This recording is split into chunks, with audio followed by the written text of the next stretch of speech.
नमस्कार दोस्तों, स्वागत है आपका आपके अपने YouTube चैनल कष्ट हरण में। मित्रों, आज हम भगवत गीता के अध्याय 2 के श्लोक नंबर 6 एवं 7 पर विचार करेंगे। श्लोक नंबर 6। न चेतद्विद्यः कतरन्नो गरीयो यद्वा जयेम यदि वा नो जयेयुः यानेव हत्वा न जीजीविषांस्तये अवस्थिताः प्रमुखे धार्तराष्ट्रः। अर्थात हम यह भी नहीं जानते कि हमारे लिए श्रेष्ठ क्या है, उनको जीतना या उनके द्वारा जीते जाना। यदि हम धृतराष्ट्र के पुत्रों का वध कर देते हैं तो हमें जीवित रहने की आवश्यकता नहीं है, फिर भी वे युद्ध भूमि में हमारे समक्ष खड़े हैं। तात्पर्य, अर्जुन के समझ में यह नहीं आ रहा था कि वह क्या करे, युद्ध करे और अनावश्यक रक्तपात का कारण बने। यद्यपि क्षत्रिय होने के नाते युद्ध करना उसका धर्म है, या फिर वह युद्ध से विमुख होकर भीख मांगकर जीवन यापन करे। यदि वह शत्रु को जीतता नहीं तो जीविका का एकमात्र साधन भिक्षा ही रह जाता। फिर जीत भी तो निश्चित नहीं है, क्योंकि कोई भी पक्ष विजयी हो सकता है। यदि उसकी विजयी हो भी जाए, क्योंकि उसका पक्ष न्याय पर है, तो भी यदि धृतराष्ट्र के पुत्र मरते हैं तो उनके बिना रह पाना अत्यंत कठिन हो जाएगा।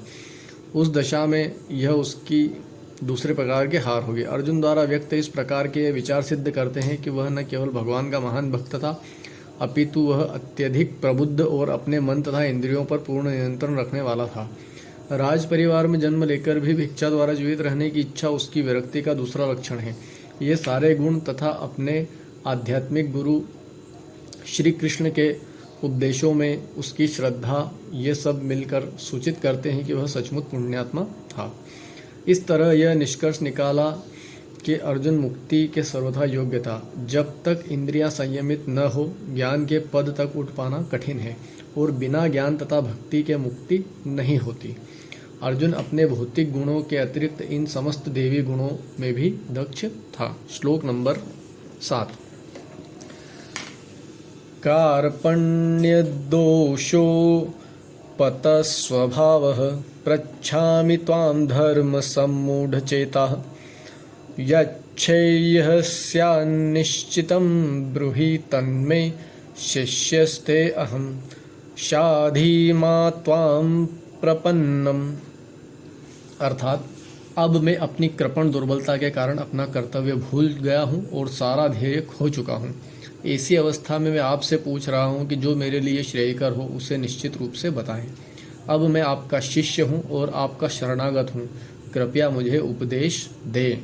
तात्पर्य, यह प्राकृतिक नियम है कि भौतिक कार्यकलाप की प्रणाली ही हर एक के लिए चिंता का कारण है। पग पग पर उलझन मिलती है, अतः प्रामाणिक गुरु के पास जाना आवश्यक है, जो जीवन के उद्देश्य को पूरा करने के लिए समुचित पथ निर्देश दे सके। समग्र वैदिक ग्रंथ हमें उपदेश देते हैं कि जीवन की अनचाही उलझनों से मुक्त होने के लिए प्रामाणिक गुरु के पास जाना चाहिए। ये उलझनें उस दावाग्नि के समान है जो किसी के द्वारा लगाए बिना भभक उठती है। इसी प्रकार विश्व की स्थिति ऐसी है कि बिना चाहे जीवन की उलझनें स्वतः उत्पन्न हो जाती है। कोई नहीं चाहता कि आग लगे, किंतु फिर भी वह लगती है और हम अत्यधिक व्याकुल हो उठते हैं।